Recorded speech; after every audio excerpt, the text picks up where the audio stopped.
दोस्तों, लुप्त हो जाएगा बद्रीनाथ धाम। जानिए 10 रहस्य। हिंदुओं के 4 धर्मों में से एक बद्रीनाथ धर्म भगवान विष्णु का निवास स्थल है। यह भारत के उत्तरांचल राज्य में अलकनंदा नदी के बाएं तट पर नर और नारायण नामक 2 पर्वत श्रेणियों के बीच स्थित है। गंगा नदी की मुख्य धारा के किनारे बसा यह तीर्थ स्थल हिमालय में समुद्र तल से 3050 मीटर की ऊंचाई पर स्थित है। आओ जाने इसके 10 रहस्य। हिंदुओं के 4 धर्म तीर्थ स्थल के नाम से हैं बद्रीनाथ, द्वारिका, जगन्नाथ और रामेश्वर। ये 4 धाम प्रमुख हैं, लेकिन जब व्यक्ति बद्रीनाथ दर्शन करने जाता है तो उसे गंगोत्री, यमुनोत्री और केदारनाथ के दर्शन भी करना चाहिए। इन चारों को मिलाकर छोटा 4 धाम कहा जाता है। केदारनाथ को जहाँ भगवान शंकर का आराम करने का स्थान माना जाता है, वहीं बद्रीनाथ को सृष्टि का 8वां वैकुंठ कहा जाता है, जहां भगवान विष्णु 6 माह निद्रा में रहते हैं, 6 माह जागते हैं। यहाँ बद्रीनाथ की मूर्ति शालिग्राम से बनी हुई है, चतुर्भुज ध्यान मुद्रा में है। यहाँ नर नारायण विग्रह की पूजा होती है और अखंड दीप जलता है, जो कि अचल ज्ञान ज्योति का प्रतीक है। दूसरा, बद्रीनाथ का नाम इसलिए बद्रीनाथ है क्योंकि यहाँ प्रचुर मात्रा में पाई जाने वाली जंगली बेरी को बद्री कहते हैं। इसी कारण इस धाम का नाम बद्री पड़ा।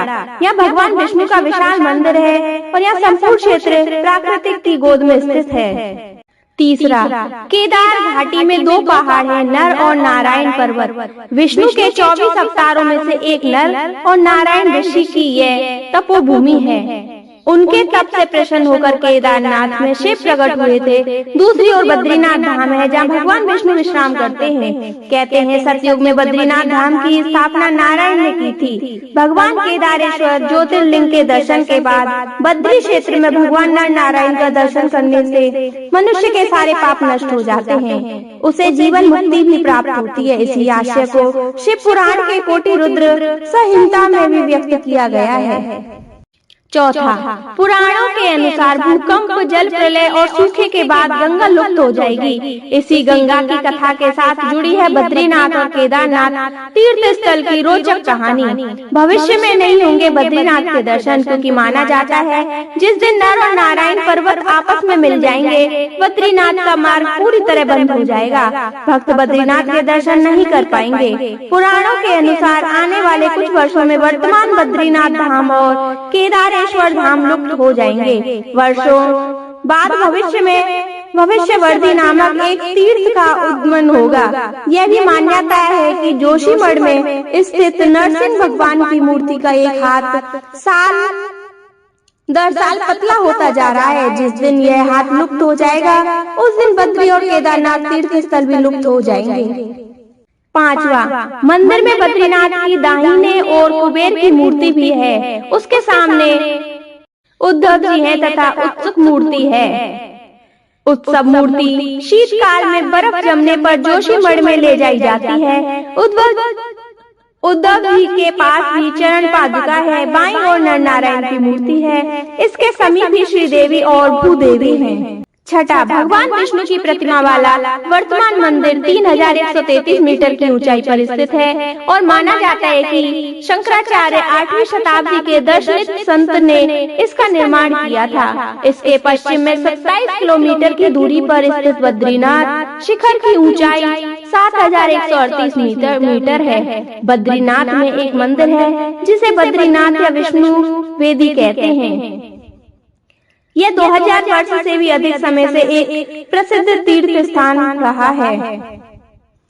7वां, बद्रीनाथ में अन्य कई प्राचीन स्थल हैं, जैसे अलकनंदा के तट पर स्थित अद्भुत गर्म झरना जिसे तप्त कुंड कहा जाता है। यह समतल चबूतरा जिसे ब्रह्म कपाल कहा जाता है, पौराणिक कथाओं में उल्लेखनीय एक सांप शिला है। शेषनाग की छाप वाला एक शिखाखंड शेष नेत्र है। विष्णु भगवान के पैरों के निशान है। चरण पादुका है। बद्रीनाथ से नजर आने वाला बर्फ से ढका ऊंचा शिखर नीलकंठ, जो गढ़वाल क्वीन के नाम से माना जाता है।